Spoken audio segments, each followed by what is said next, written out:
donner pas la parole pour être sûr que tout le monde entende bien les intervenants, intervenantes. Super, et ben on peut commencer alors ce temps ensemble. Elsa, peux te laisser passer à la slide d'après. Simplement pour vous repréciser un peu les objectifs qu'on s'est fixés pour ce temps autour des initiatives inspirées de la sécurité sociale de l'alimentation et du rôle que peuvent y jouer les collectivités territoriales. On aura plusieurs temps. C'est peut-être avant toute chose un webinaire qui est co-animé avec Réseau CIVAM pour la structure pour laquelle moi je suis salariée, Alexia, et par VRAC France. Encore une fois, les micros, je veux bien vous les copier.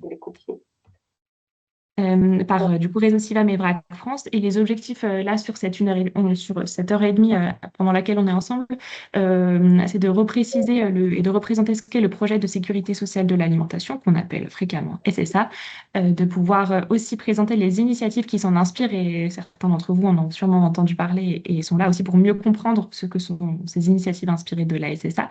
Et enfin, de pouvoir aussi travailler à mieux comprendre la place que peuvent prendre les collectivités territoriales dans ces projets. On s'appuiera donc sur une présentation à plusieurs voix et un retour d'expérience de 2 caisses communes de l'alimentation qui seront la caisse de Dieulefit située dans la Drôme et la caisse de Lyon 8e, donc dans le 8e arrondissement de Lyon. Et avant de dérouler ça, peut-être vous repréciser le cadre dans lequel ce webinaire s'inscrit. Je veux bien que tu passes à la slide d'après, Elsa.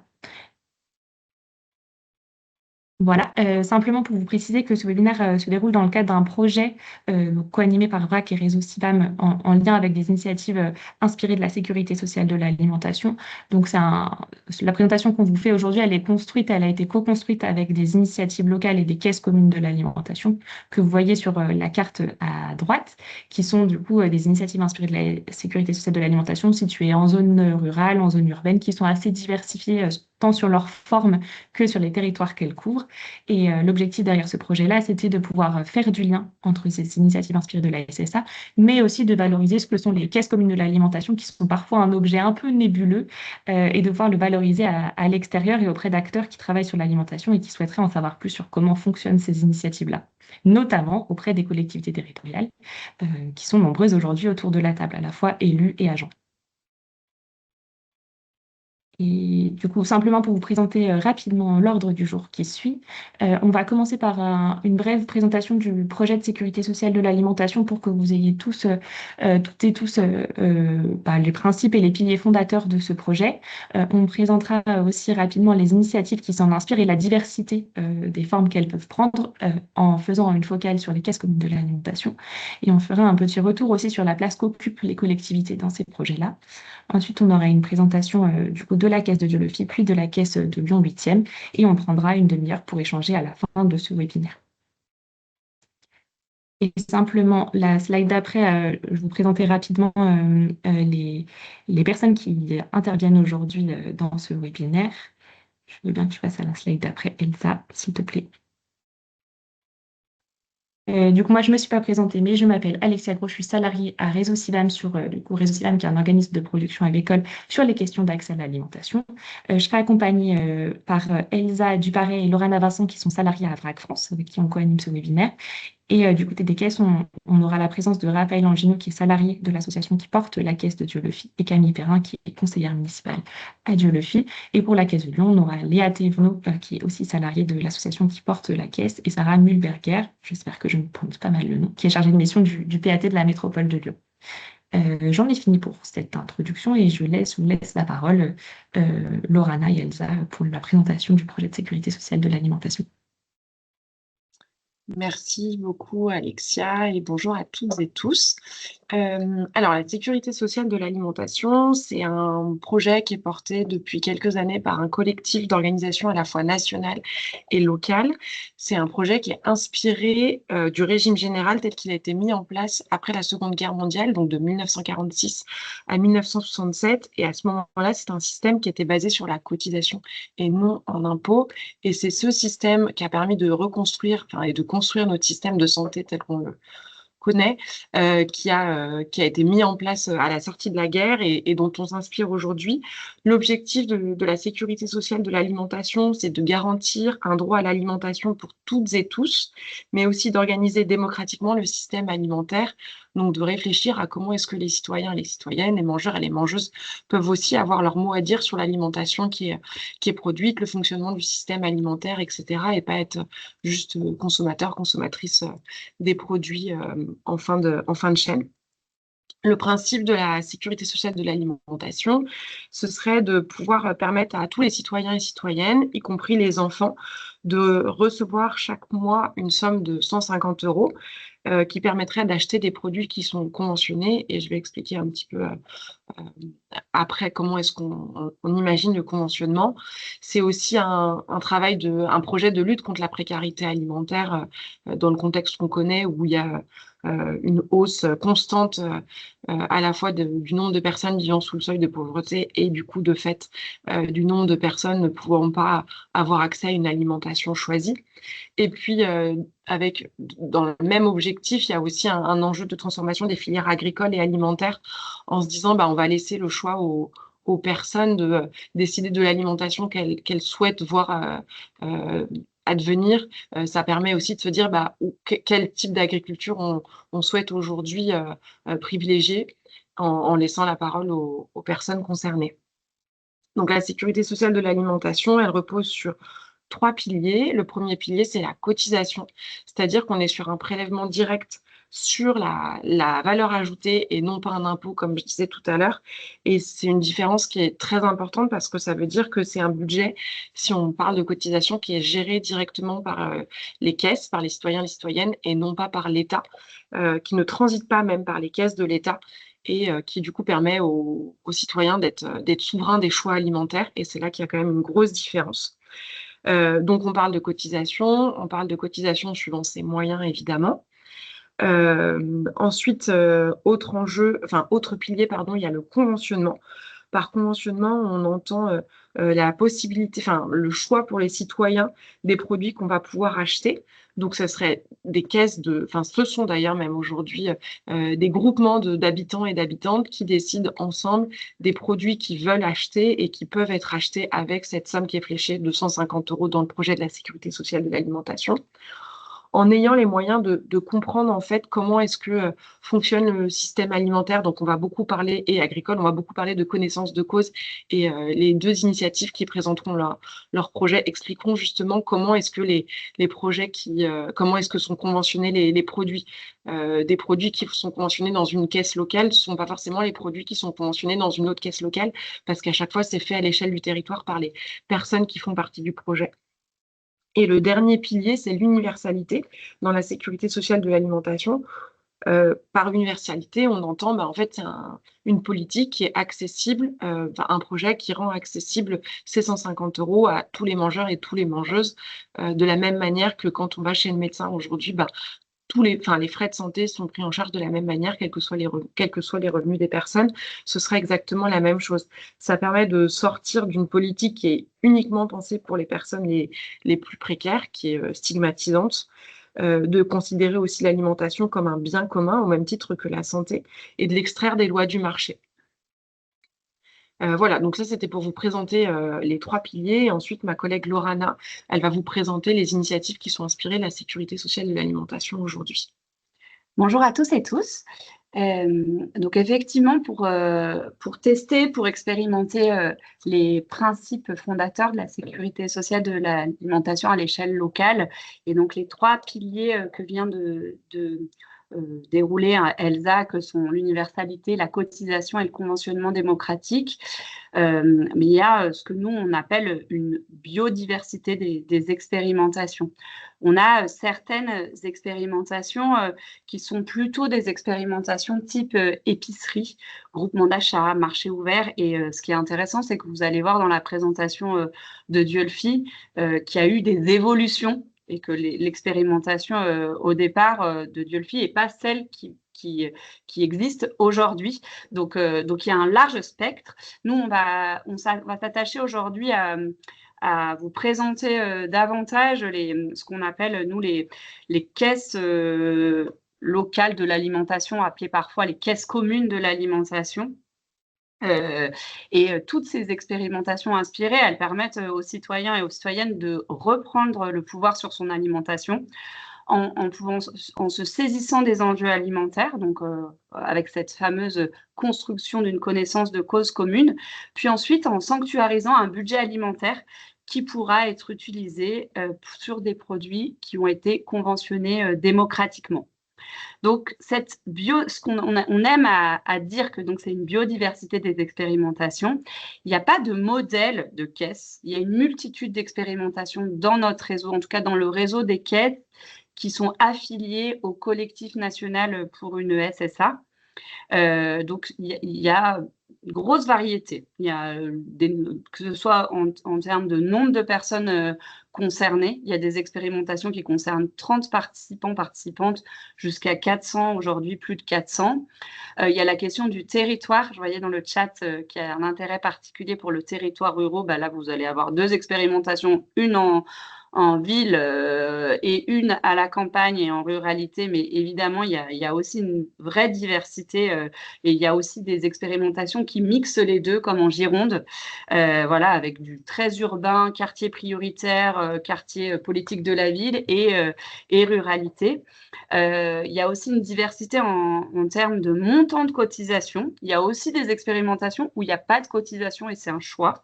Il y a donc des montants variés de 60 €, 100 €, 150 €, des évolutions en fonction du nombre de personnes et de la composition du foyer. Il y a aussi des choix qui sont faits sur l'autopositionnement, l'autodétermination sur une grille pour pouvoir cotiser. Voilà, d'autres choix qui sont opérés par d'autres projets.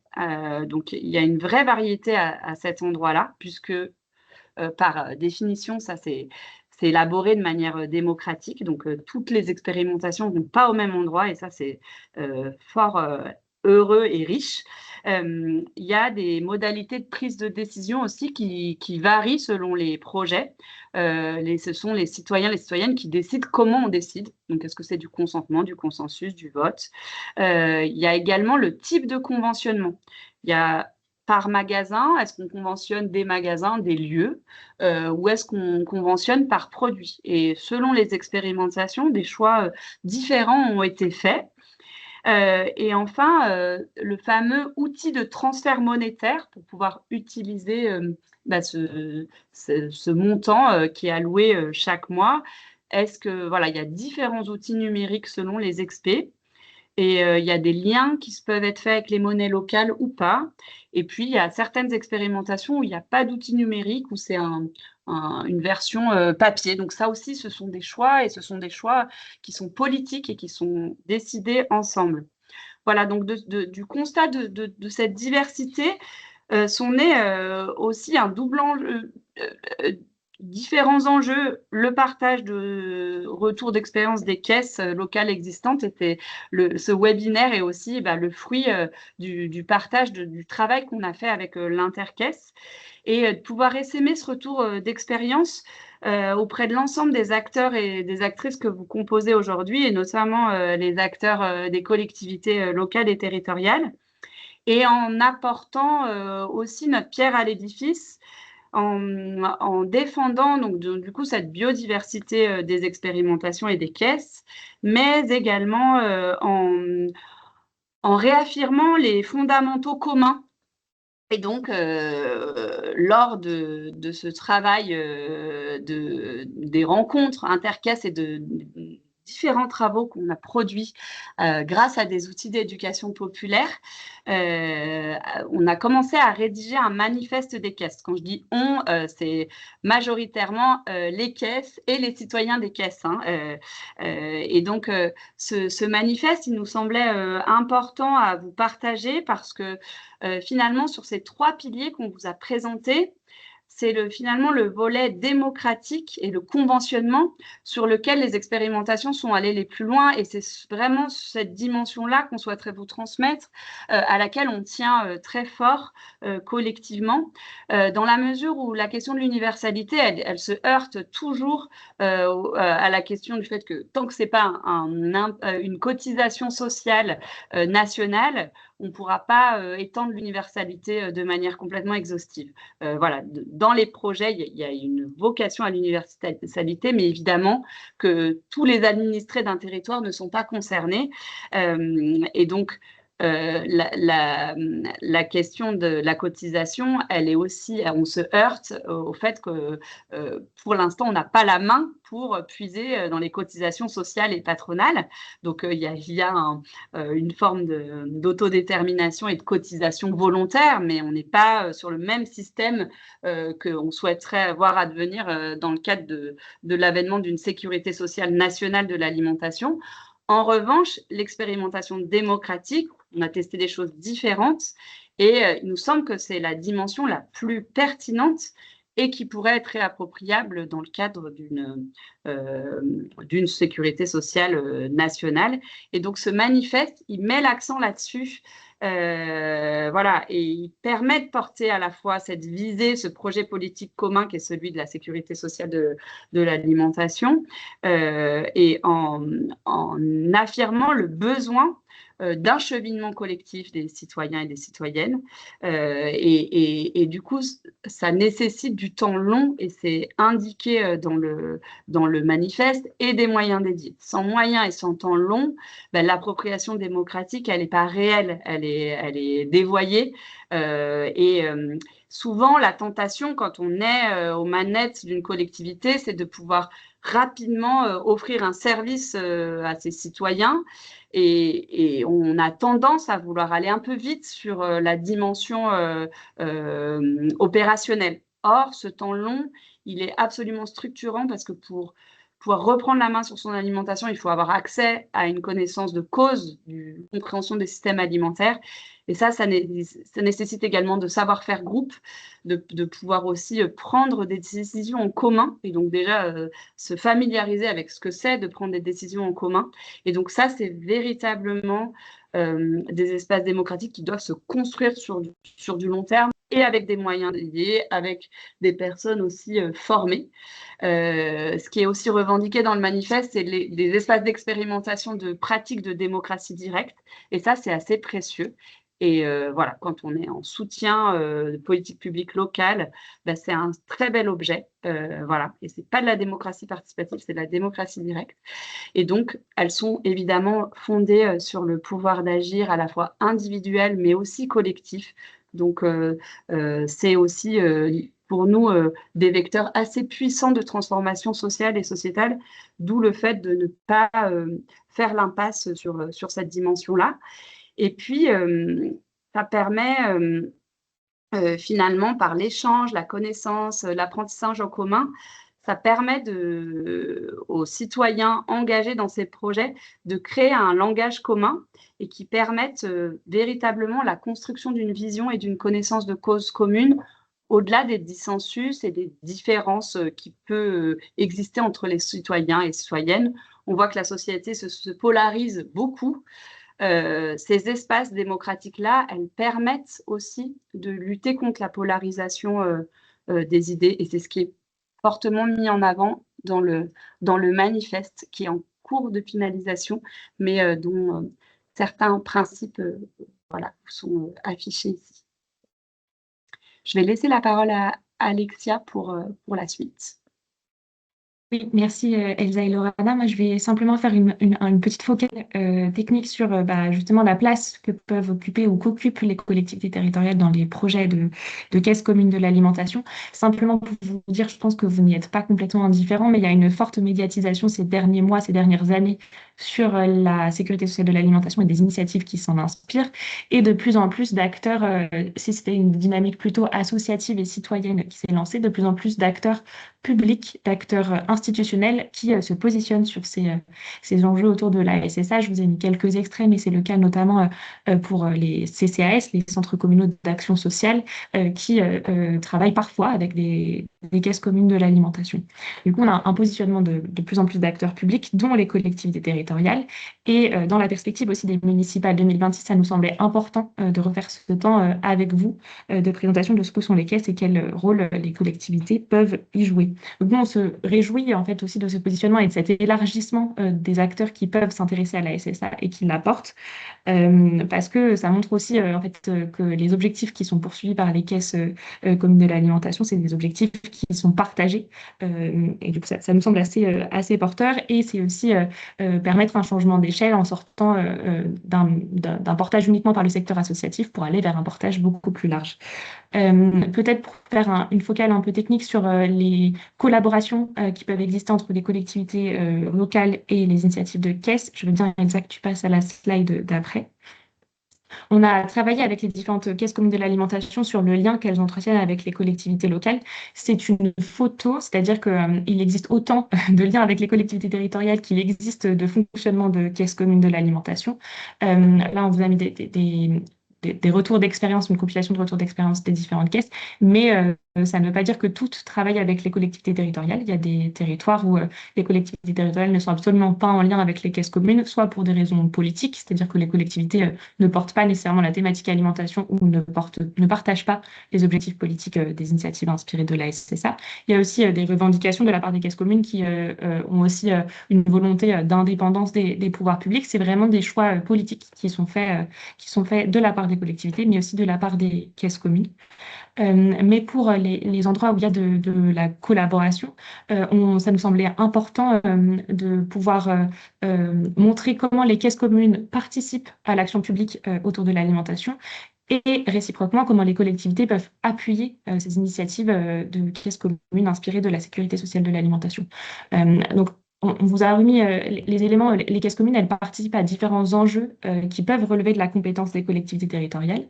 Elles se fixent plusieurs objectifs, dont la lutte contre la précarité alimentaire, ce qui s'inscrit dans les compétences de certaines collectivités, notamment des départements qui ont compétence sur l'action sociale, mais aussi de l'action des communes qui peuvent travailler sur l'action sociale, notamment via les CCAS, les centres communaux d'action sociale. Donc, elles participent à cette lutte contre la précarité alimentaire en ayant un dispositif universelle, ou en tout cas à visée universelle, mais elles soutiennent aussi l'économie locale, notamment le développement économique, qui est une compétence des intercommunalités, en retravaillant sur des circuits monétaires qui soient à l'échelle d'un territoire, en travaillant avec une monnaie locale ou pas, mais l'idée c'est quand même que ce critère de soutien à l'économie locale, il est souvent, pas toujours, mais il est souvent inscrit comme l'un des critères de conventionnement dans les chartes des produits qui sont conventionnés par les caisses. Les caisses, elles participent aussi au développement de l'activité, enfin, développement et maintien de l'activité agricole sur un territoire, parce qu'il y a aussi cette visée-là de pouvoir soutenir des producteurs qui s'engagent dans une démarche durable. Donc, le développement agricole, c'est une compétence de la région, donc ça participe aussi à ce développement-là. Et enfin, et c'est peut-être le plus important, Lorana l'a rappelé, mais elle favorise les caisses aussi, ces espaces de démocratie locale, en ayant un objet très concret qui est celui de l'alimentation, mais elle permet de recréer des espaces dans une période où justement les espaces démocratiques sont parfois limités, et où il peut y avoir une défiance à l'égard du politique. Donc c'est aussi recréer ces espaces de discussion entre citoyens et citoyennes qui participent du coup à la vie publique et politique locale. Et du coup, les caisses communes convergent sur beaucoup d'enjeux que peuvent porter les collectivités territoriales. Et réciproquement, les collectivités, elles ont aussi un rôle à jouer pour pouvoir soutenir ces projets-là. Il y a plusieurs leviers qui peuvent permettre une bonne collaboration entre collectivités et caisses communes. Évidemment, un soutien politique et technique des projets des caisses communes, c'est souvent un levier important et intéressant, à la fois en termes de portage par les élus d'un projet citoyen, et techniquement avec l'appui sur des agents qui maîtrisent des dossiers, que ce soit des agents chargés de mission des PAT, agents communaux dans les CCAS, qui peuvent aussi avoir des retours importants ou être un apport pour les caisses communes.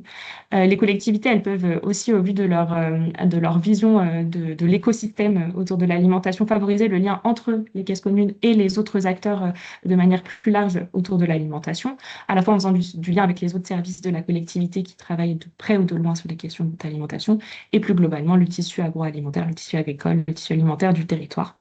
Et enfin, les collectivités peuvent, par rapport aux caisses communes de l'alimentation, faciliter ce qu'on appelle faciliter les bonnes conditions du projet, se mettre en rôle de facilitant. Ce qui vient assez rapidement à l'esprit, c'est d'avoir un soutien financier de la caisse commune, mais ce n'est pas le seul levier. Ça peut être aussi de la facilitation logistique du déroulé, typiquement organiser des comités citoyens, favoriser le prêt de locaux, de matériel pour les caisses communes.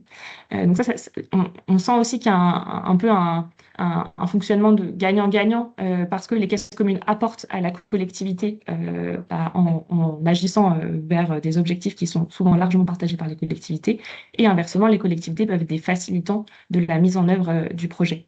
Euh, et simplement sur la slide d'après, du coup, on vous met en avant aujourd'hui, et ça sera aussi le retour d'expérience de Durufy et Lyon pour mieux comprendre très concrètement comment ça peut s'illustrer.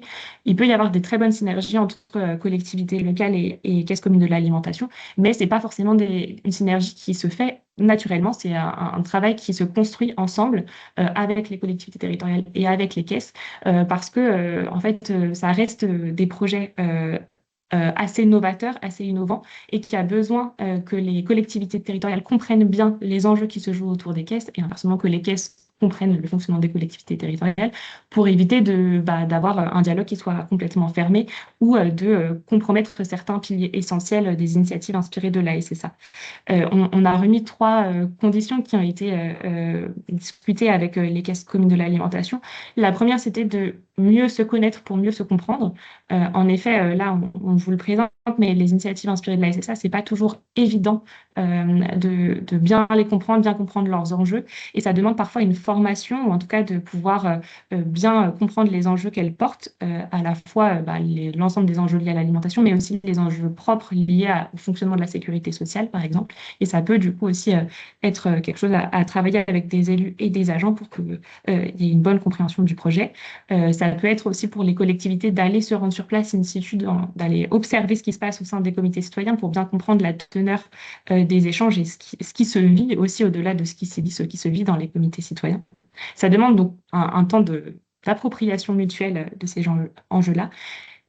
Sur une deuxième condition aussi à un bon travail entre collectivités et initiatives locales. Lorana l'a rappelé tout à l'heure, mais ce qui se passe au cœur des initiatives inspirées de la SSA, c'est quand même les enjeux de réappropriation de l'alimentation par la démocratie. Et souvent, en fait, ça reste un fonctionnement assez différent de ce qui peut être mené dans d'autres projets portés par des collectivités locales. Et du coup, il y a un besoin d'acceptation de la démocratie directe, qui est le cœur même des initiatives inspirées de la SSA, qui changent, enfin, du coup, qui décentrent un peu de la démocratie représentative que peuvent porter les collectivités territoriales. Et du coup, cette démocratie directe, elle entraîne plusieurs choses. À la fois que le projet qui est lancé ne ressemblera pas au projet qui aura lieu dans un an. C'est des choses qui se construisent chemin faisant avec les citoyens et citoyennes. Et aussi que cette démocratie directe, elle demande du temps. Lorana l'a bien rappelé, mais cette construction de la démocratie, elle se fait pas en un claquement de doigts et elle demande plusieurs étapes pour être pertinente et fructueuse sur le long terme, à la fois pour que l'ensemble des citoyens aient suffisamment d'éléments pour prendre des décisions éclairées. C'est ce qu'on appelle la construction d'une alimentation choisie en connaissance de cause. Ça nécessite aussi le temps du débat démocratique entre les citoyens et citoyennes, et le temps de la prise de décision. Et tout ça contrevient parfois avec des calendriers du côté des collectivités territoriales qui sont souvent très contraints, soit pour des enjeux financiers, soit pour des enjeux électoraux, mais du coup qui ne doivent pas prendre le pas sur la construction d'une démocratie sur le long terme. Du coup, c'est plusieurs enjeux voilà, qu'on voulait vous repartager avec vous. Et je vais m'en arrêter là et je vais laisser la parole à des illustrations plus concrètes, du coup, avec un premier retour d'expérience de Dieu le Fils, qui est une caisse en Vélodrome avec Raphaël et Camille. Raphaël et Camille, on vous laisse la parole. On vous laisse 15 minutes jusqu'à 11h45. Ok, bonjour à tous. Est-ce que ça va le son? Un écho. Ah, c'est bon? Oui, c'est bon. Oui, on va couper le son ici. Non, c'est bon? Je crois que c'est bon, on m'entend.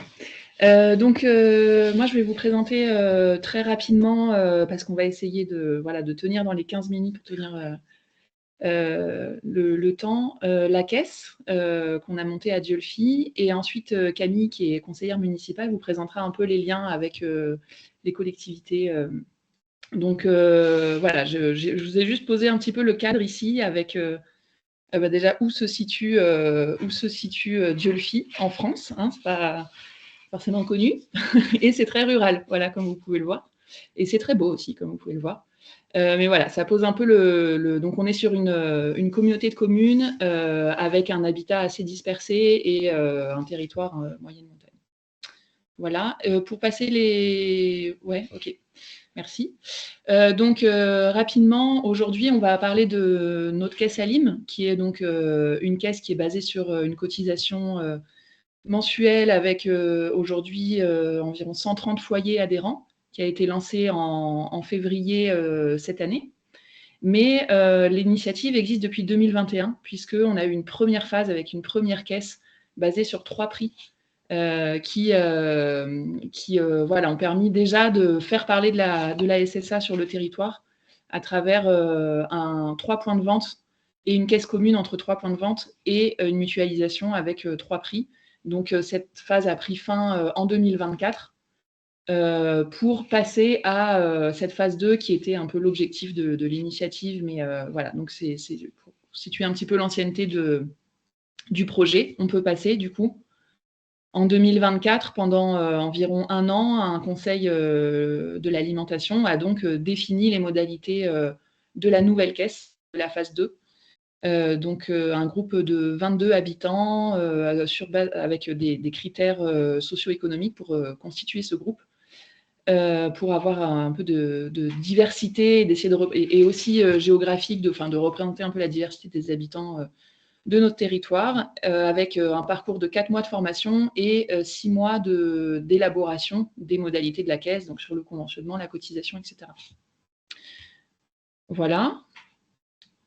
Donc aujourd'hui, le fonctionnement de notre caisse, brièvement, donc on a une allocation, donc ça c'est des choses qui ont été définies donc, par le Conseil de l'alimentation, qui est de 100 € par foyer de base, et on ajoute 50 € par personne, adulte ou enfant. Voilà, donc là, on a des exemples en dessous en fonction de la composition du foyer, du type d'allocation mensuelle. Hop, on peut passer.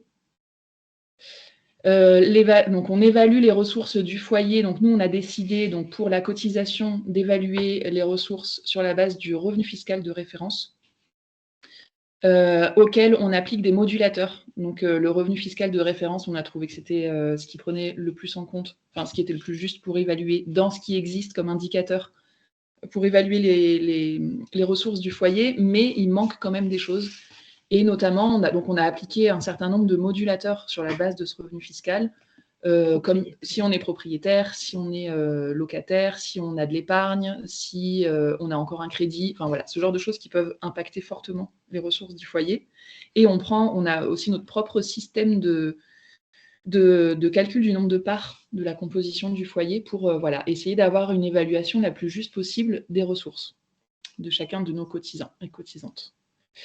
Notre caisse, donc, elle est basée sur essentiellement, donc, comme on le voit avec les choux et les carottes, à 96%, elle est financée par des cotisations. C'est-à-dire qu'on reçoit on est sur un modèle qui est plutôt non subventionné. Donc, la redistribution repose sur la participation de cotisants qui, du coup, certains payent plus et d'autres et permettent à d'autres de payer moins que ce qu'ils reçoivent. Donc, c'est voilà, un système qui est basé uniquement sur la solidarité entre cotisants.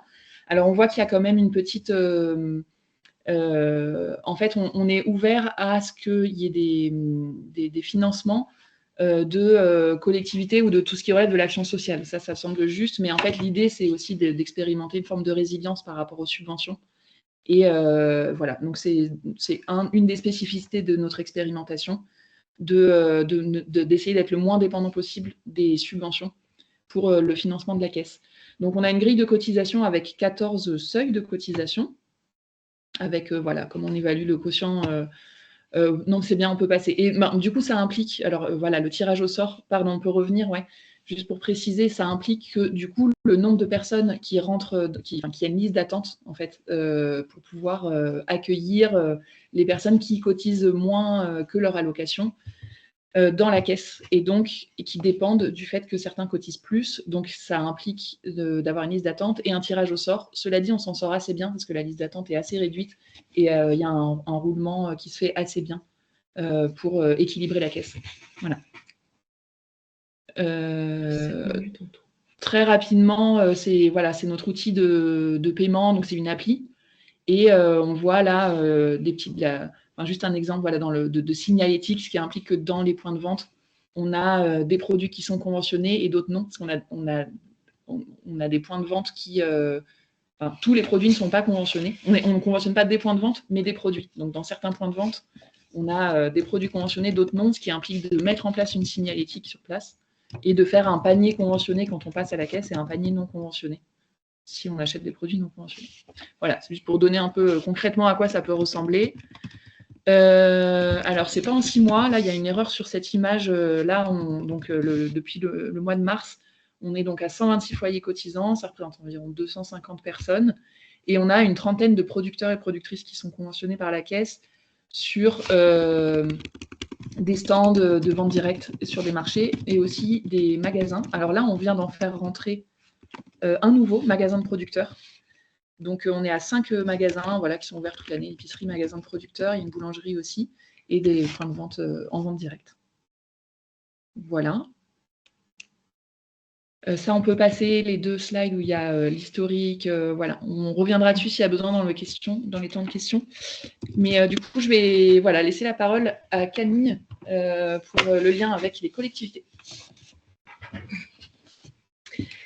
Et bonjour, donc moi j'ai fait partie de l'équipe municipale qui a été élue à Dieulefit en 2020.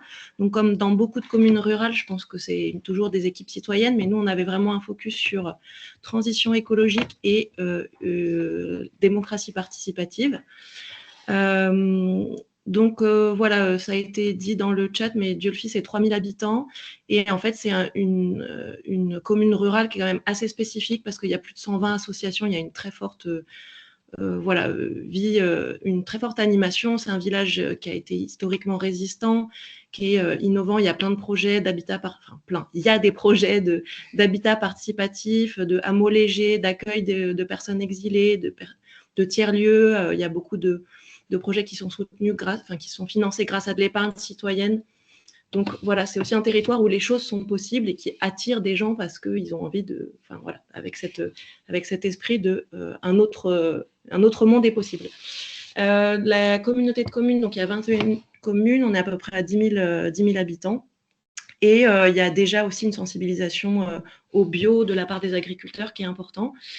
Et ce que je voulais vous dire aussi dans cette slide-là, c'est que donc moi j'ai initié ce projet au tout début du mandat avec en fait une réponse à un appel à projet POPSU Territoire, donc plateforme d'observation des stratégies urbaines, je crois. Et en fait, ça nous a permis d'avoir un chercheur de l'association Les Greniers d'Abondance qui a été avec nous pendant 1 an. Et donc, je signale aussi, si vous ne le connaissez pas, ce travail de cette association sur la résilience alimentaire avec les différentes dimensions du système alimentaire, les menaces qui pèsent dessus et les différents leviers. Enfin, c'est quelque chose qui a vraiment été important, cette analyse-là, de la partager avec les acteurs du territoire et avec les citoyens au départ pour démarrer ce projet de mobilisation. Et donc, rapidement, donc au début, c'était des réunions informelles que j'animais avec les citoyens, les acteurs du territoire. Et en fait, c'est posé la question de qui est-ce qui porte, est-ce que c'est la mairie qui porte ou pas. Et donc, les personnes avec qui on travaillait ont décidé que ça soit plutôt un portage associatif. Et donc, c'est une association qui s'appelle Village en Transition et qui incubée, avec la vocation de mutualiser des moyens pour des projets innovants, qui a incubé le projet de sécurité sociale de l'alimentation. Et on a créé une association dédiée fin 2024 pour le portage de la caisse. Mais aujourd'hui, Village en Transition est toujours l'association qui porte la partie fonctionnement, animation de la caisse. Voilà, quelques spécificités quand même. Donc, c'est que c'est beaucoup de mon initiative que ce projet est né, est lié à ma culture politique, à des compétences que j'avais donc en ingénierie de projet. C'est moi qui ai déposé ces appels à projets et puis toutes les recherches de financement qu'on a faites ensuite. Moi, j'avais aussi une culture dans la gouvernance horizontale et je me suis formée aussi au début de mon mandat en éducation populaire. Et ça a été rendu possible aussi parce qu'à un moment, j'aurais dû avoir une indemnité de 60 € par mois en tant que conseillère municipale. Et en fait, dans l'équipe, on a rééquilibré entre tout le monde parce qu'en fait, c'est une enveloppe globale. Donc, il y en a qui ont accepté d'avoir moins. Et ça m'a permis d'avoir 550 € par mois, ce qui m'a permis de dédier un temps plus important aussi au projet. Dans les enjeux, il y a eu des enjeux d'appropriation et de sensibilisation de mes collègues élus et des agents de la commune. Donc, en fait, assez tôt, j'ai organisé une réunion avec tous les élus et agents qui avaient un lien, un peu comme ce qu'on a dit parce que ce n'est pas une compétence d'une commune de 3000 habitants, l'alimentation. Donc, voilà, que ce soit le CCAS, soutien à l'installation d'agriculteurs, les élus aux commerçants, à la santé, à l'environnement, et avec l'objectif de se dire, OK, c'est quoi notre politique alimentaire ? Et donc, on est abouti à une phrase au bout de 2 heures qui était « Agir ensemble pour garantir une alimentation locale, de qualité et accessible à tous ». Donc, à partir de là, je me suis sentie légitimée par l'équipe pour continuer à avancer avec les citoyens sur ce projet. Et donc, le projet, tout au long du mandat, a été vraiment un projet de l'équipe municipale, même s'il n'y a aucune des décisions en fait, qui a été prise en conseil municipal, puisque c'est bien les citoyens, dans le cadre des 2 associations, qui ont pris toutes les décisions. Et donc, on a été soutenus. Voilà, ça fait partie du projet d'équipe dans les différents outils de communication de l'équipe. Parmi les leviers qu'on a utilisés, donc il y a eu ce POPSU là, avec ce chercheur pendant 1 an. Ça a fait partie d'une action Petite Ville de demain. Et ça aurait pu l'être plus, mais on a aussi mobilisé le levier du plan de sauvegarde communal et du document sur les risques majeurs par rapport à la sécurité alimentaire et donc le risque de rupture d'approvisionnement. On a eu un soutien logistique, donc ce qu'on disait avec des salles, des événements. Et là, il y a écrit un truc là-dessous, mais je ne sais pas ce que c'est. Soutien financier, donc là, j'ai mis les différentes subventions qu'on a eues de la ville, donc surtout sur le fonctionnement. Et depuis 2025, on a réussi à mobiliser aussi pour financer la caisse et avoir des cotisants qui soutenir les cotisations qui sont inférieures aux allocations. Moi, j'aurais bien aimé qu'on aille plus loin. On a essayé, mais voilà, il y avait encore de la frilosité. Au niveau j'aurais aimé que la mairie, qui emploie quand même 50 agents, puisse cofinancer un peu en mode cotisation employeur les cotisations des agents. Et aller plus loin aussi dans donc, on fait partie des acteurs de l'aide alimentaire locale, mais il y a eu au début un peu des braquages sur ce sujet. Et voilà, c'est un peu ça. On n'a pas réussi vraiment à dépasser ça. Je veux bien passer à la suite. Donc ça, c'était la suite, c'est le lien avec la communauté de communes, avec un PAT. Donc au départ, on a essayé de coopérer, mais ça n'a pas avec POPSU et le PAT qui se lançaient en parallèle. En fait, ça s'est lancé en même temps, mais du coup, on n'avait pas préparé avant. Donc les agents du PAT sont venus à nos réunions citoyennes. Enfin voilà, il y a eu des tentatives. On a beaucoup participé ensuite à la préparation du PAT2 dans l'espoir d'être vraiment un pilier, mais ça n'a pas vraiment fonctionné. Au final, alors qu'on aurait pu être quelque chose de beaucoup plus transverse, on est un peu relégué aux aspects de justice sociale et de sensibilisation citoyenne. Il y a eu très peu d'intérêt sur le côté démocratie alimentaire. Ce qui les intéresse, c'est le côté accessibilité. Mais voilà, donc il y a pas mal de peur parmi les élus, peu d'appropriation, peu de moyens aussi, parce qu'on est en territoire rural. Je vais m'arrêter là parce qu'on est dans le timing et je répondrai avec plaisir aux autres questions plus tard. Merci Camille et Raphaël. On a bien noté vos questions de précision dans le chat, on y reviendra après. Et on va laisser la parole à un deuxième retour d'expérience, pareil avec un binôme association porteuse de caisse et représentant de collectivité territoriale, avec le retour d'expérience d'une caisse plus urbaine, pour le coup, dans le 8e arrondissement de Lyon. Léa et Sarah, on vous laisse la parole, pareil, pour un quart d'heure, 15 minutes. Merci, bonjour à toutes et tous. Du coup, moi je suis Léa, je suis chargée de mission dans l'association Territoire à Vivre Grand Lyon. Et du coup, je vais commencer par vous faire un peu comme le format Dieu le fit, un petit point de contexte intro sur à quoi ressemble la caisse aujourd'hui et un petit point de contexte. Et puis ensuite, je laisserai Sarah parler de comment ça a été vécu, porté, soutenu par la collectivité. Donc là, on parle de la métropole de Lyon. Pour revenir sur la caisse de Lyon 8, donc c'est pareil, ce sera peut-être un peu frustrant parce qu'on va forcément résumer quand même plein d'aspects, mais on pourra compléter sur les questions sans problème. Donc la caisse de Lyon 8, c'est une expérimentation qui est portée par l'association Territoire à Vivre Grand Lyon et Calimut. Calimut, c'est le comité habitant de la caisse, avec le soutien de la métropole de Lyon depuis 2023, à l'échelle d'un arrondissement. La caisse de Lyon 8, à la base, c'était une expérimentation d'1 an. C'est aussi une caisse de transfert monétaire, donc qui est basée sur le fonctionnement de la contribution volontaire, donc avec, vous l'aviez bien précisé en intro, mais le fait que la cotisation n'existe pas en tant que telle aujourd'hui, mais on l'appelle cotisation en référence au pilier de la SSA, et qui déclenche un versement alimentaire.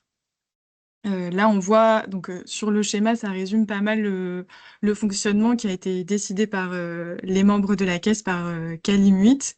Aujourd'hui, la caisse, c'est donc chacun contribue au début du mois en fonction de ses moyens. La cotisation minimum, elle est de 1 euro par mois et par personne. Elle déclenche le versement. Si on ne cotise pas, on n'a pas de versement.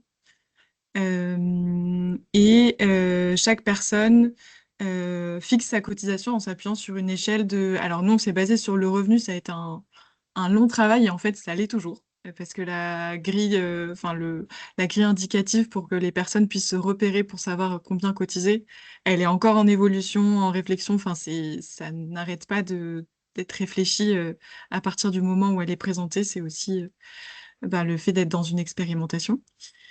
Elle n'est pas plafonnée. Enfin, il y a des personnes qui peuvent cotiser aussi plus que ce qu'elles vont recevoir.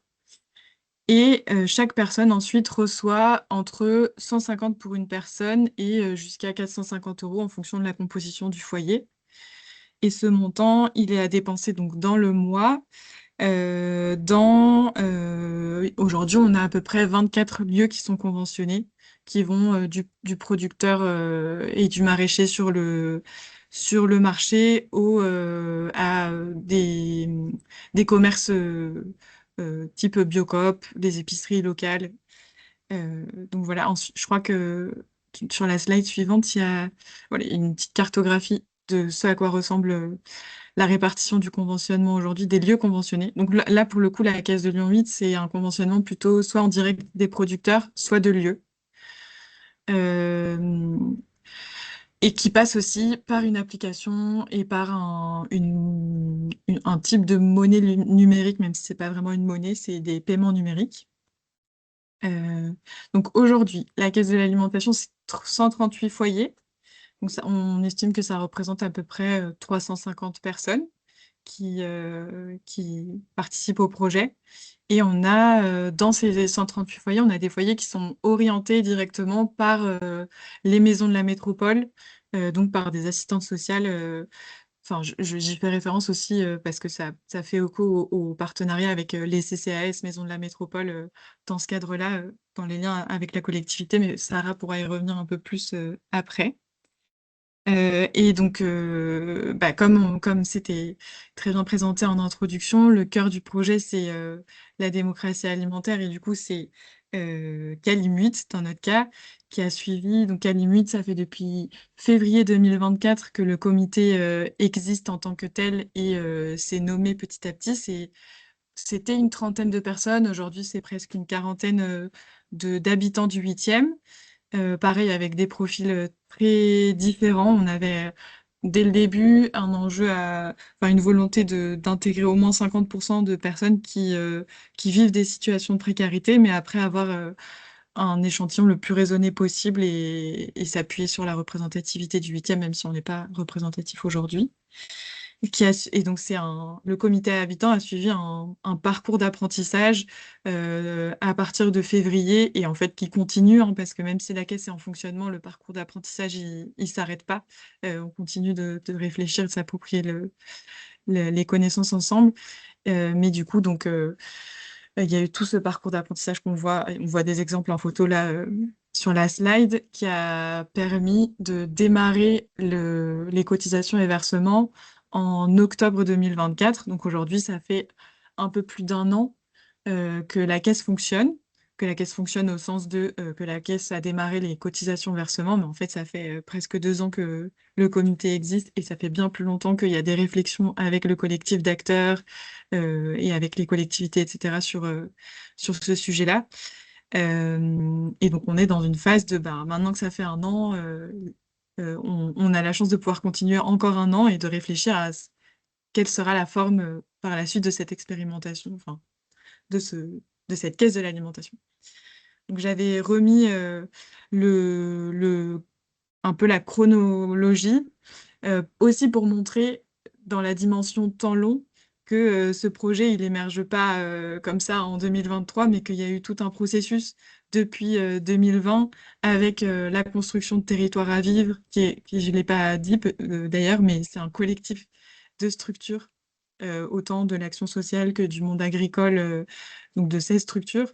Donc il y a eu toute la structuration de territoires à vivre qui porte aussi d'autres projets que la Caisse de l'alimentation. Il y a eu des échanges interterritoires dans le cadre de la dynamique nationale, le territoire à vivre, des échanges avec le collectif SSA dont on fait partie aujourd'hui, les coopérations avec les collectivités et des démarches de démocratie alimentaire qui avaient démarré avant même que ce soit une caisse. Donc voilà, je le dis très rapidement pour pouvoir laisser la parole à Sarah, mais on pourra y revenir s'il y a des questions. Et du coup, Sarah, je te laisse la parole pour parler un peu plus de la place de la collectivité.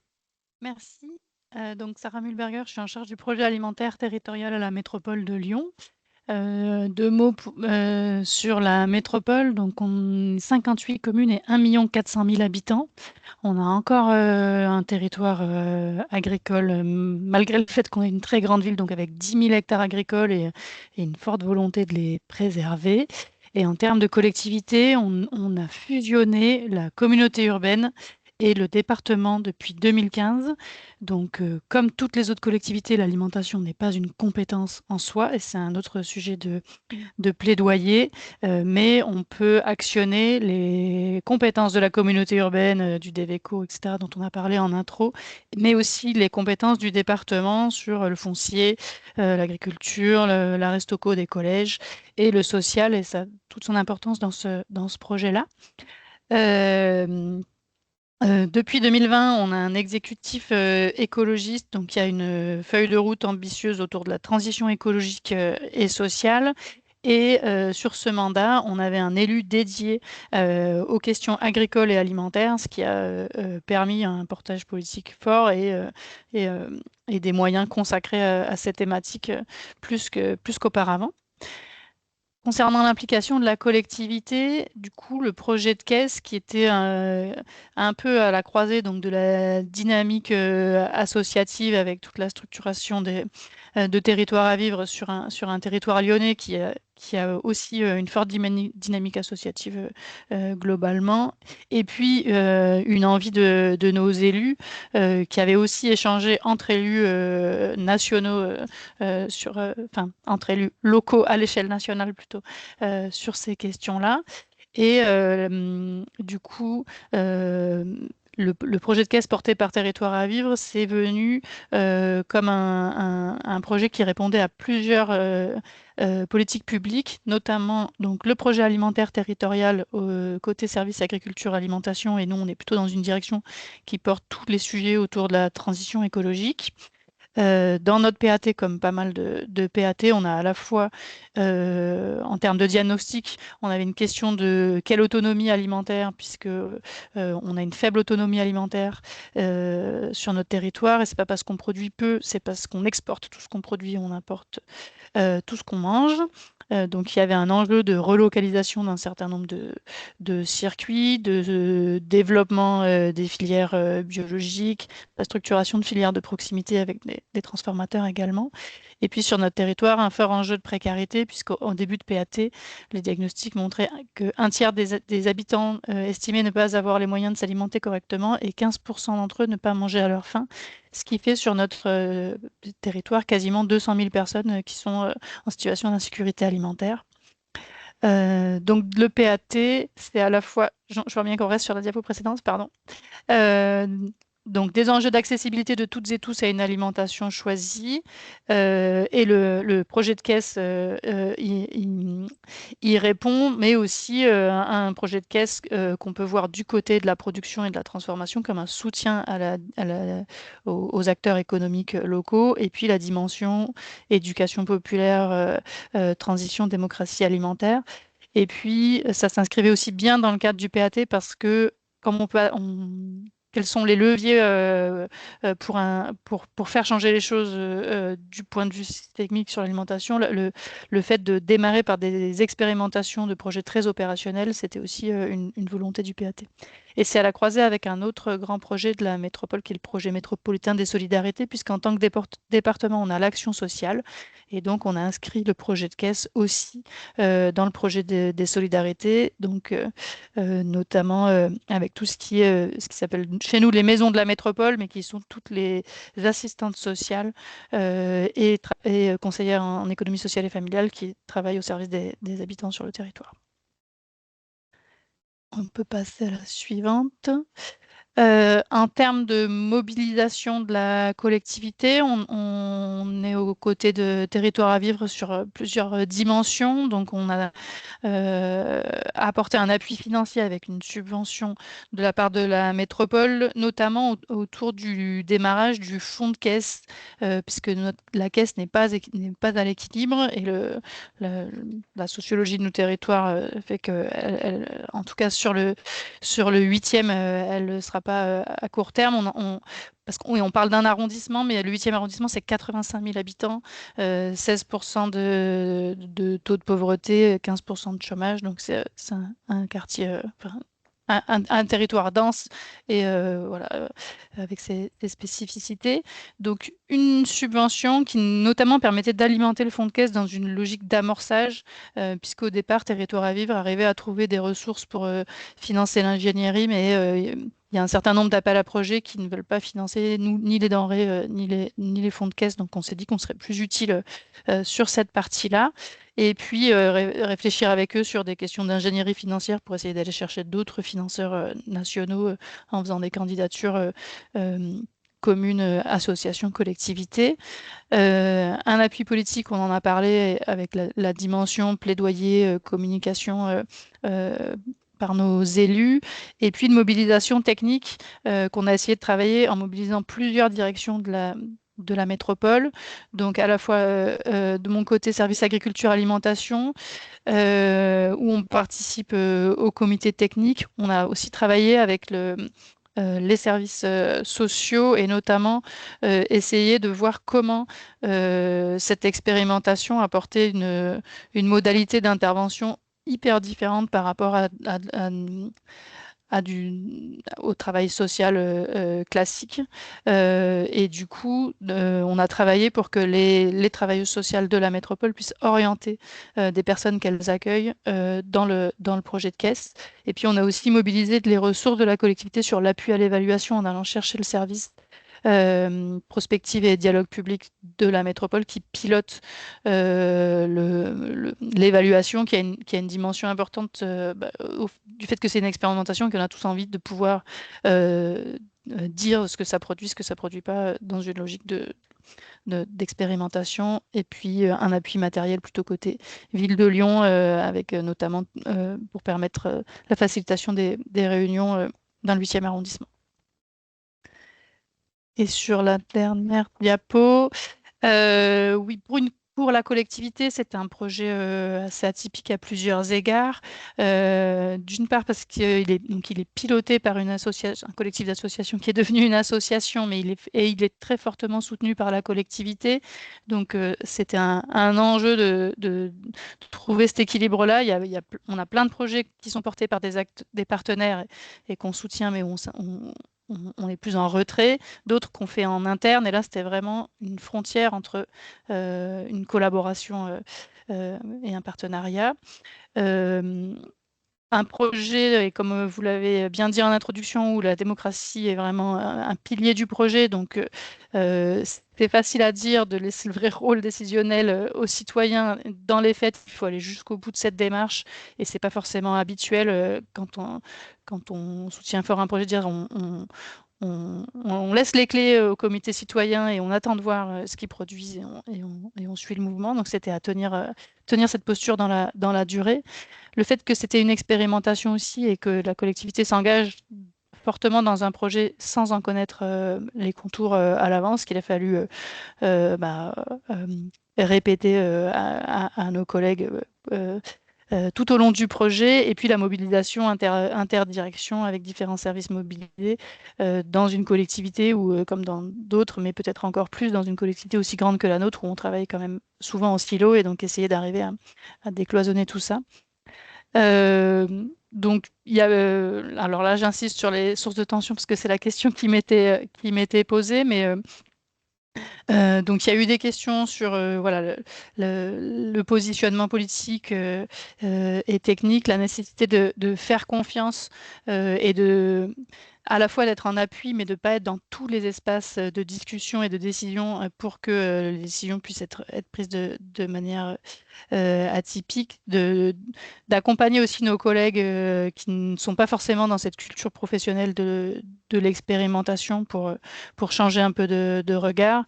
Il y a pu y avoir aussi des tensions sur l'essence même du projet, puisque notamment côté social, on a des forts besoins pour gérer l'urgence alimentaire d'un public conséquent à court terme. Et comme ce projet expérimental touche moins de monde et que c'est plus dans une logique transformatrice à long terme, voilà, comment gérer l'allocation des ressources entre ces différentes dimensions. Mais voilà, donc globalement, ces sources de tension ont pu être dépassées à la fois grâce à l'appui du portage politique dans la durée et surtout du dialogue permanent entre la collectivité et les territoires à vivre qui a fait qu'on a pu, au fil du temps, ajuster notre collaboration. Voilà, donc j'ai insisté là pour finir sur les tensions, mais c'est quand même aussi une vraie source de satisfaction et de réussite pour la collectivité. Et ce fait en tout cas pour des collectivités qui se posent la question du rôle de la collectivité, j'ai trouvé que sur notre territoire, la complémentarité entre une initiative portée par la société civile, tout en ayant un investissement fort d'un acteur public, c'était particulièrement riche. Et là, on est en train de mesurer les résultats, tant sur le fonctionnement de la caisse et le pouvoir d'agir des habitants concernés que sur l'évolution des pratiques alimentaires. Et c'est très enthousiasmant.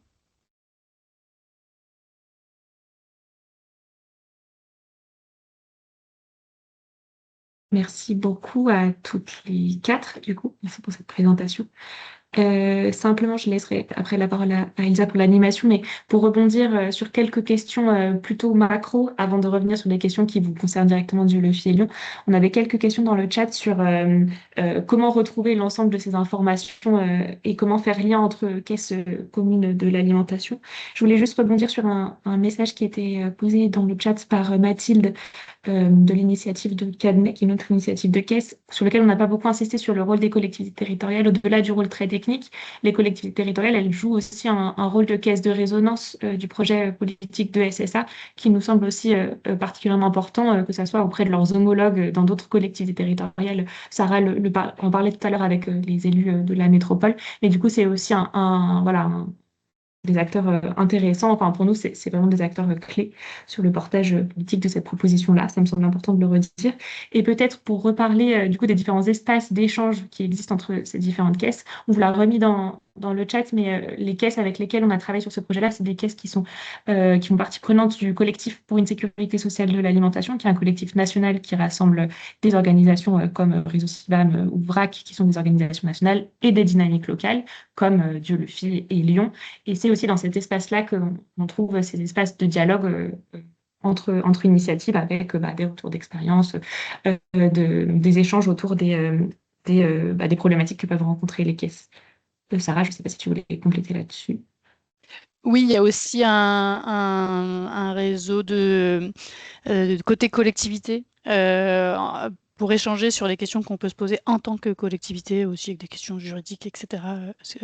Collectivité porteuse ou accompagnatrice de caisse. Oui, super, merci de le repréciser. Et peut-être, de toute façon, vous aurez nos contacts sur le diaporama qui vous sera envoyé. Donc, n'hésitez pas, si vous avez des requêtes en bilatéral, à nous les adresser par mail pour qu'on puisse vous mettre en contact. Et aussi par rapport aux différentes questions qui ont été posées dans le chat sur des enjeux très techniques qui concernent Dieulefit et Lyon, pour vous dire aussi que là, ce webinaire, il a lieu aujourd'hui, notamment au vu du calendrier des municipales 2026 et de la temporalité du coup de ce calendrier-là. Mais on prévoit des livrables au printemps 2026 qui répondront à certaines des questions sur des enjeux très techniques qui se posent lors de la construction et du montage des caisses communes de l'alimentation. Comment se met en place le conventionnement dans les différentes caisses? Est-ce qu'on choisit plutôt de conventionner par produit, par magasin? Tout ça, il y aura aussi des livrables qui vont arriver. Et je vous ai remis dans le chat les enregistrements des présentations plus détaillées de Dieulefit et Lyon. Il y a une playlist où vous retrouverez, donc il y a Dieulefit, Lyon et 8 autres caisses communes de l'alimentation. Si vous voulez avoir plus de détails sur l'une des expérimentations, n'hésitez pas à aller les voir. Et enfin, on vous enverra à la suite de ce webinaire une fiche outil qui récapitulera les éléments qu'on a partagés dans ce webinaire-là, ainsi que 2 fiches initiatives qui sont une synthèse du projet lyonnais et du projet Dieulefit-Toi, je ne sais pas si on dit comme ça, pour que vous ayez aussi tous ces éléments-là un peu techniques. Du coup, je m'en arrête là et je laisse la parole à Elsa pour l'animation du temps d'échange. Merci Alexia. Alors, vous avez été nombreux et nombreuses à nous poser des questions dans le chat. On a essayé de répondre au fur et à mesure quand on pouvait, vous envoyer des ressources, etc. On va essayer de faire le tour sur les questions auxquelles on n'a pas répondu encore et auxquelles Léa, Sarah, Camille et Raphaël peuvent répondre. Et puis, si vous avez besoin de compléter vos questions ou si vous voulez aussi lever la main, c'est tout à fait possible. C'est aussi, si vous avez des micros qui fonctionnent, intéressant que vous puissiez directement prendre la parole. C'est un peu plus sympa.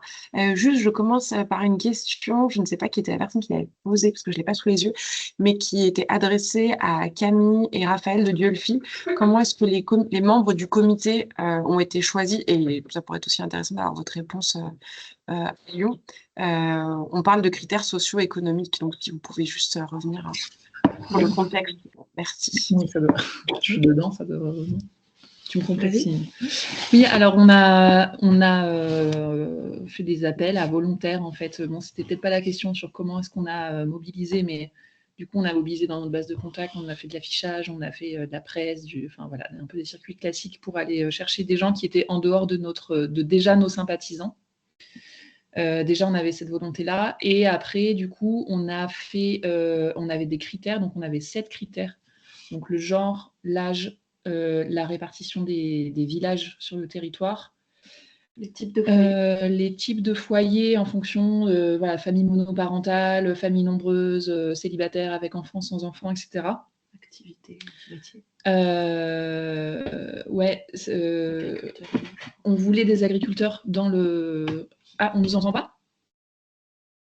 Si, ah ok. On voulait des agriculteurs dans le conseil et différents types de catégories socio-professionnelles.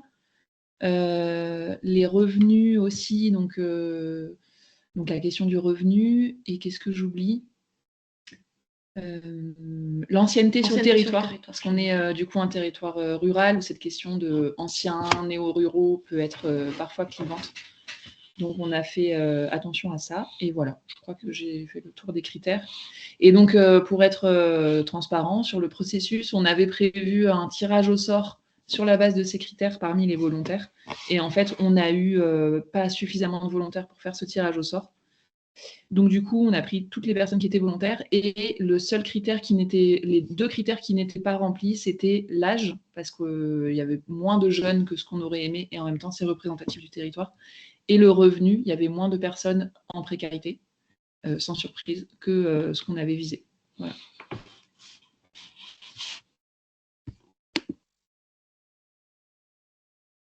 Merci beaucoup. Il y avait également une question de Bruno Fiallo au début. Peut-être pour le... Oui, je sais pas si vous voulez le pendant pour Lyon ou après. Ah oui. Oui, on peut en dire plus sur Lyon aussi, carrément. À Lyon, bah, en fait, c'est assez similaire, hein. Au départ du projet, on s'était fixé comme objectif 50% enfin, au moins la moitié du comité et des membres de la caisse qui soient concernés par qui vivent des situations de précarité. En fait, ça s'est beaucoup fait par le travail de ma collègue Mariella, qui a été très, très présente sur le territoire pour mobiliser, être sur les lieux où elle pouvait croiser des gens, leur parler du projet, de la façon de s'impliquer dedans, etc. Et C'est ensuite, une on avait spécificité pour d'autres collectivités qui se demanderaient comment euh, accueillir des personnes, c'est que dans le collectif Territoire à vivre, c'est évident pour vous, mais vous êtes un collectif d'associations, donc VRAC, les épiceries sociales et solidaires, le Secours catholique, qui s'adressent à différents publics, et du coup, vous avez aussi pu mobiliser parmi vos publics, et du coup, c'était un point fort aussi pour, voilà, dans le partenariat, de s'appuyer sur cette grande diversité d'associations avec le réseau AMAP, etc., où chacun a pu relayer vers ses publics, ce qui fait qu'il y a eu quand même une belle diversité de personnes touchées, plus les orientations de la métropole, mais ça faisait plein de portes d'entrée possibles, quoi. complètement, voilà. Et on avait le même fonctionnement de critères avec une priorité sur le critère de la composition du foyer, du niveau de vie et ensuite de l'âge et du genre. Et en réalité, c'est aussi pareil. On a eu, je crois, une quarantaine de personnes qui étaient volontaires et du coup, on les a toutes prises. Donc, il n'y a pas eu finalement de tirage au sort au moment de la constitution du comité habitant. Et par contre, sur les objectifs d'avoir un nombre de personnes en situation de précarité surreprésentées, c'était lié au fait de se dire on veut travailler la question de l'universalité, donc il nous faut une diversité, mais sur un collectif de 30-40 personnes, si on prend quelque chose de représentatif au sens statistique, les personnes en situation de précarité vont peut-être se sentir isolées, avoir moins la parole. Du coup, on a volontairement surreprésenté pour faciliter le dialogue, et donc vous avez atteint un peu cet objectif pour que tout le monde se sente bien représenté. Est-ce que je pourrais compléter, s'il vous plaît, je pense à quelque chose, alors on ne va pas passer 3 heures sur la question, mais en fait, on est en train de renouveler notre conseil de l'alimentation.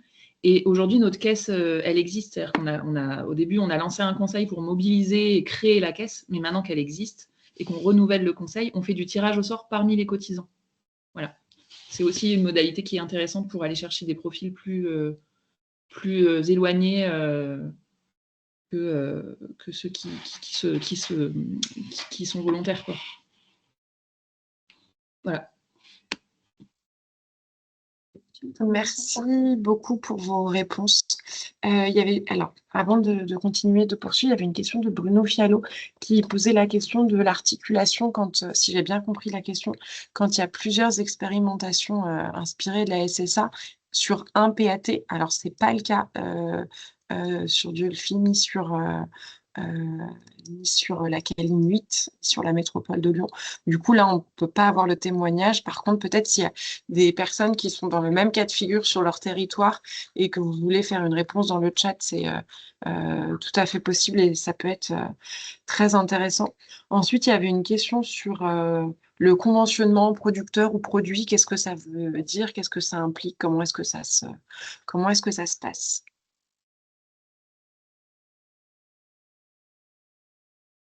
Je peux commencer côté Lyon. Alors, je suis pas tout à fait sûre de ce qui est attendu comme réponse, mais en tout cas, nous, à Lyon, la question du conventionnement, bah, forcément, elle s'est posée dès le départ, puisque c'est vraiment un des enjeux de la décision démocratique du comité habitant. Ça s'est posé de est-ce qu'on conventionne des produits? Et ça veut dire que potentiellement, bah, dans un magasin comme nous, le comité habitant a conventionné les Biocoop, est-ce que tous les produits peuvent être payés avec le versement alimentaire ou pas? Donc on s'est posé ces questions à plusieurs niveaux, notamment pour plusieurs raisons et aussi pour des raisons techniques, parce qu'on a au sein des structures de territoire à vivre, on a des épiceries donc qui connaissent bien le fonctionnement d'un lieu qui peut être conventionné, ça ne semblait pas faisable de pouvoir conventionner seulement des produits au départ. Et nous, le comité habitant a conventionné du coup soit des producteurs en direct, soit des lieux avec la totalité des produits dispo dans les lieux, sauf des produits alimentaires. On a quand même il y a quand même une distinction entre produits d'entretien, d'hygiène mais ça, pour l'instant, ça demande au lieu du coup de le faire sur la confiance ou de regarder au moment de l'encaissement. Et après, je sais pas si la question c'était plus sur le processus de conventionnement et toute la réflexion qu'il y a derrière. Et sur ça, bon, ça peut être pareil, il y a une diversité, j'imagine, de fonctionnement en fonction des caisses, mais dans notre cas, il y a eu tout un travail sur qu'est-ce qu'on entend par alimentation de qualité au sein du comité habitant, de réflexion. Enfin, c'était aussi l'objet de tout le parcours d'apprentissage en commun, d'aller rencontrer des producteurs, enfin voilà, de se questionner sur les conditions de production, de fonctionnement du monde agricole, etc. Dans notre cas, il y a eu une grille qui a été établie par le comité habitant qui regroupe tout un ensemble de critères sur soit les conditions de production, est-ce qu'il y a, par exemple, un label ou pas, mais aussi sur des aspects, comme c'est des lieux qui sont conventionnés, d'engagement sur le territoire, de fonctionnement de la gouvernance du lieu, de conditions de travail. Enfin voilà, c'est vraiment un ensemble d'aspects qui a été pris en compte dans cette grille. Et aujourd'hui, quand une personne veut proposer un lieu à conventionner, ou plusieurs personnes de la quête veulent proposer un lieu, il est rencontré, il y a un échange avec ce lieu-là, le questionnaire est rempli avec le lieu, il y a une analyse qui est faite par une commission du comité habitant sur la base des réponses. Et ensuite, si le lieu, il y a une grille de pondération, de notation du lieu. Si le lieu a rempli assez de critères, il est proposé au conventionnement en assemblée, en session du comité habitant. Et c'est ensuite le vote au consentement, puisque c'est un vote au consentement qui a été choisi comme mode de décision par Galimut. Et c'est comme ça qu'est décidé si oui ou non un lieu est conventionné. Donc voilà, Peut-être un en en résumé. complément côté retour d'expérience, côté collectivité, ça a été une question pour nous au début de l'expérimentation, de se dire, bon, on va tenir la ligne d'une expérimentation et du caractère démocratique, mais on s'était quand même un peu demandé que se passe-t-il si le choix des habitants en termes de conventionnement est assez éloigné des lignes du projet politique de la métropole? Et juste pour dire qu'au final, on a tenu le fait de ne pas intervenir et de ne pas donner ni de ligne rouge, ni de ligne directrice, ni rien, et de faire confiance au collectif habitant. Et ce qu'il en ressort, c'est que la grille qu'ils ont choisie est, à mon sens, plus ambitieuse en termes de critères que si c'est nous-mêmes qui l'avions écrite. Donc c'était intéressant de s'apercevoir que cette inquiétude s'est révélée pas du tout un problème finalement.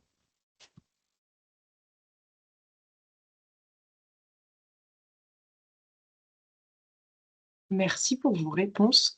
Alors, dans les autres questions qu'on a notées, il y a une question sur l'équilibre financier des caisses. Alors, il y a eu ça a été un peu approfondi cet axe-là côté Diolfi, où on parlait de 96% de conventionnement et 4% de fonds qui provenaient de la ville, si je dis pas de bêtises. Mais si vous voulez aussi préciser, Léa et Sarah, ça peut être intéressant sur l'équilibre côté Calim 8. Merci. Oui, du côté de la caisse de Lyon 8, aujourd'hui, les contributions volontaires, les cotisations, on parle d'autofinancement du coût de la caisse, il s'élève à 25% à peu près. Il y a 25% alors je parle seulement du fonds de caisse, donc c'est-à-dire ce qui est reversé ensuite à tous les membres de la caisse. Les 25%, ça prend pas en compte toute l'ingénierie du projet aussi. Donc aujourd'hui, c'est 25% et le reste est financé donc par différents financeurs, la métropole de Lyon. Là, je parle par contre sur les financeurs du budget global, donc et le fonds de caisse et l'ingénierie, la métropole de Lyon, l'État avec le fonds Mieux manger pour tous, la ville de Lyon. Et on a aussi la Banque des territoires, la Fondation La Poule Rousse et les Biocop qui... donc il y a la Fondation Biocop et il y a aussi les Biocop qui reversent, enfin les Biocop qui sont conventionnés, qui reversent au fonds de caisse une partie de la marge qu'elles font. Et qui ont fait des dons aussi au départ.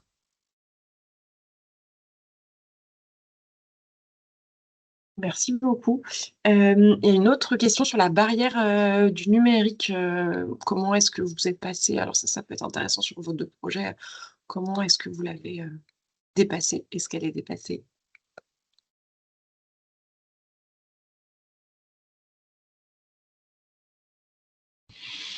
Désolée, on répondait aux questions. Tu peux redire la question, s'il te plaît. On Bien, répondait au chat. pas de souci. C'est peut-être dur de s'y retrouver entre le chat et Ouais. les autres questions. Il y avait une question sur la barrière du numérique. Comment est-ce que vous l'avez dépassée du fait de l'utilisation d'une application, etc. En fait, nous, on a deux. Le sujet est vite apparu et du coup, on a un système de fiches de remboursement complémentaire. Alors, ça demande plus de temps pour faire, pour gérer les remboursements quand c'est pas numérique. Et donc, on incite vraiment à utiliser l'appli. Mais du coup, aujourd'hui, on a 13% des cotisants qui n'utilisent que la fiche de remboursement et 22% qui utilisent un peu les deux. Parfois, dans une ferme, ça capte pas, donc on peut pas utiliser l'appli. Enfin voilà, du coup, il y a la possibilité de passer de l'un à l'autre. Mais 65% du coup utilisent uniquement l'appli. Et ce qu'on s'est dit aussi, c'était que en fait, la fiche de remboursement, elle nécessite que les personnes puissent faire l'avance des fonds. Et donc, en fait, ce qu'on leur a proposé, c'est de décaler leur cotisation d'un mois pour qu'ils n'aient pas à à verser leur cotisation et en plus faire l'avance des fonds avant d'être remboursés.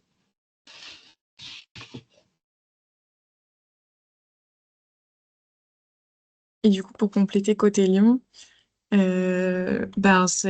a été un questionnement dès le départ qu'on a travaillé notamment avec les structures qui sont membres de Territoire à vivre et qui ont l'habitude, qui sont des lieux d'achat, et avec les habitants. Du coup, alors, il y a l'obstacle numérique qui peut se présenter pour les producteurs ou les lieux conventionnés, puisque les lieux ont besoin d'avoir un outil numérique pour les encaissements. Alors, il y a certains producteurs qui se débrouillent, qui fonctionnent sur la confiance sur le marché et qui n'ont pas forcément leur téléphone, et du coup, qui, juste en rentrant chez eux, font l'association entre les encaissements qu'il y a eu au marché et s'ils ont bien reçu l'encaissement via la personne, mais bon, c'est vraiment minoritaire. Et sinon, les membres, pour aller à l'encontre de l'obstacle numérique, ne sont pas obligés de payer avec leur application. Donc, il y a des permanences chaque mois pour les personnes qui veulent payer leur cotisation sans utiliser leur téléphone ou Internet. Et quand elles vont dans un magasin, elles ont un code d'identification et elles peuvent, à l'aide de ce code, encaisser, faire leur paiement. Et voilà, je voyais en même temps, je pensais à ça, c'est en tout cas le moyen de paiement. Nous, c'est un parti pris qu'on a fait à la caisse, mais qui n'est pas du tout celui d'autres caisses. Et c'est intéressant aussi, je vois la réponse de Cadenet à prendre en compte la diversité des fonctionnements. Parce que c'est vrai que c'est politique et que ça change plein de choses. Tout à fait. Merci beaucoup pour vos réponses. Il y a aussi une question, pardon, sur la question du lien du rôle des agriculteurs. Comment est-ce qu'ils pouvaient prendre part aux expérimentations, avec quelle disponibilité, pardon. Alexia du réseau CIVAM voulait répondre, donc je lui laisse la parole. Non, rapidement, Dieu-le-Fit a répondu aussi dans le chat et je crois que Léa et Sarah, vous en avez quand même parlé à la fois côté collectivité et côté caisse. Simplement pour vous dire que cette question-là, elle est un peu prégnante dans l'ensemble des caisses dont on a eu le retour d'expérience et ça pose pas mal de questions à la fois sur avec quelle casquette les producteurs viennent dans les caisses. C'est-à-dire que c'est à la fois des citoyens comme vous et moi et aussi des acteurs économiques positionnés, c'est-à-dire qui peuvent avoir aussi des intérêts économiques à voir leurs produits conventionnés. Donc parfois, ils viennent au titre de citoyens dans les comités citoyens, parfois ils sont rencontrés en tant qu'acteurs économiques quand en fait, les citoyens souhaitent conventionner un producteur en direct, ils vont le rencontrer et échanger avec lui avec sa casquette de producteur. Et de plus en plus de caisses réfléchissent à cette articulation-là avec les producteurs-productrices, avec dans certaines caisses des groupes de travail dédiés à ces professionnels conventionnés, que ce soit des producteurs, mais aussi des transformateurs, des distributeurs, pour qu'ils puissent aussi échanger entre eux sur les problématiques euh, qu'ils peuvent rencontrer du fait de leur participation à la caisse. Synthétique.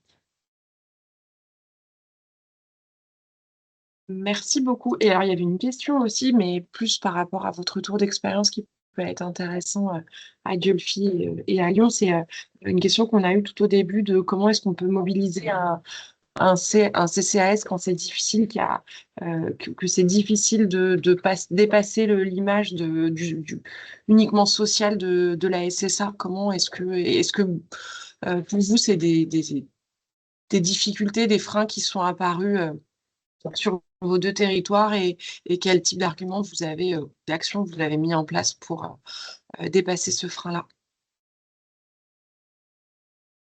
Sur Lyon, alors les CCS, c'est des compétences des communes et nous, les maisons de la métropole, des compétences des collectivités, mais c'est des acteurs qui travaillent ensemble puisque selon les personnes, la métropole s'occupe plutôt des publics familles et les mairies des publics isolés, mais chacun sait.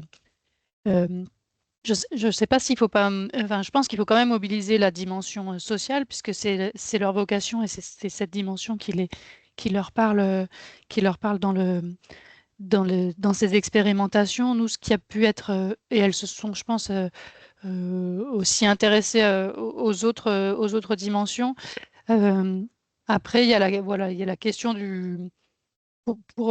pour nos collègues, ce qui a été peut-être difficile, c'était d'orienter des personnes dans un projet de temps long où au départ, les personnes en situation de précarité qui allaient être orientées, elles étaient orientées vers un projet de construction d'une caisse. Donc, elles n'allaient pas repartir immédiatement avec une solution alimentaire dans la semaine, ce qui est aussi un besoin.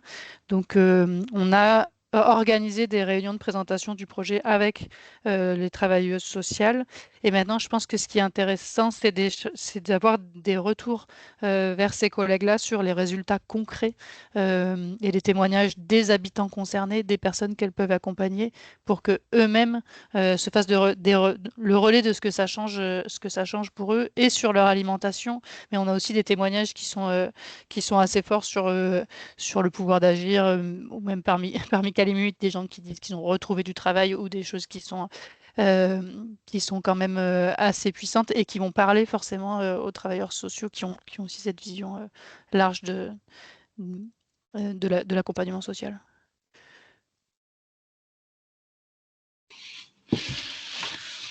Nous, de notre expérience, en fait, la question m'a fait tilter sur le fait qu'au PAT, on nous a souvent répondu que la SSA, c'est un projet social et que le PAT, enfin la communauté de communes n'a pas la compétence d'action sociale et donc du coup, ça limite un peu le soutien financier qui peut être fait au projet ou même la compréhension ou l'intégration de la SSA dans le PAT. Parce que voilà, avec cette étiquette un peu sociale, et au contraire, à la mairie, il y a eu un peu du temps avant qu'on soit vraiment intégré dans les dynamiques collectives, institutionnelles liées à l'action sociale. C'est-à-dire qu'il y a par exemple des réunions des acteurs de l'aide alimentaire qui sont mis en place. Et en fait, il y avait comme un truc on a un peu le cheveu sur la soupe, enfin, ça se dit ça. Enfin, voilà, un truc un peu difficile enfin, voilà, parce qu'en fait, on a du mal à être à être compris du fait de la transversalité de la SSA. Et pour une collectivité, c'est compliqué parce que ça fonctionne beaucoup en silo. Et donc ça, c'est un truc vraiment à prendre en compte, je pense, dès le début, quand on essaye de coopérer avec une collectivité. Voilà.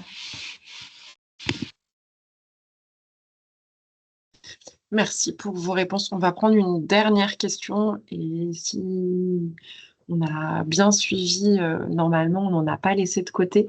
Il y avait une question d'Émilie Martin tout au début.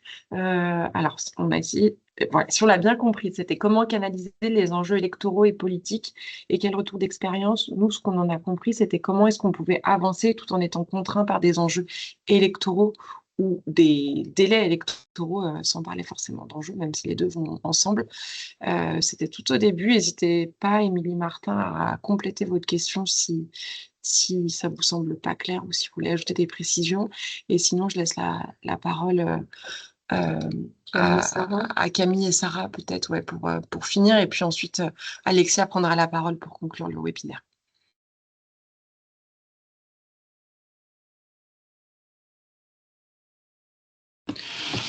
Je ne sais pas si c'est le moment, je veux bien dire un petit mot. Que nous, ça a été dans les réflexions en fait de qui est-ce qu'allait porter le projet de SSA. Et c'est une des raisons pour lesquelles on a décidé que ça soit un portage associatif pour que ça puisse perdurer au-delà des élections. Et donc aujourd'hui, dans la continuité, moi, je me représente pas, mais voilà, je sais qu'il y a des alliés, des membres du collectif qui sont dans l'équipe qui se représente, mais qui n'est pas 100% sûr d'être élus.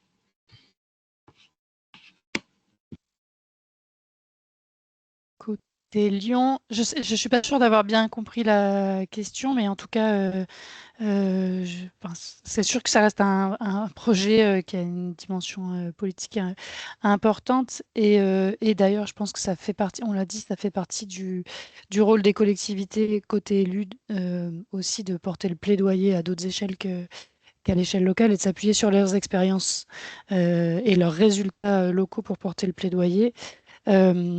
Maintenant, c'est voilà, comment chaque projet peut s'entourer de différents alliés pour pas être dépendant juste d'une seule structure. Mais voilà, maintenant, ça reste on est en période de réserve et puis on verra ce qu'il en sera mi-mars.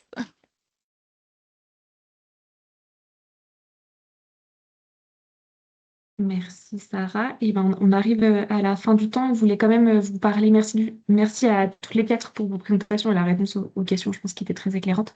Simplement sur les perspectives de ce temps-là, on se doute bien qu'on n'a pas répondu à l'ensemble des questions qui se posent autour de la SSA et autour des initiatives, mais vous trouverez, on vous enverra le PowerPoint. On a produit plusieurs éléments qui peuvent aussi vous permettre de compléter les informations qu'on vous a données dans ce webinaire-là.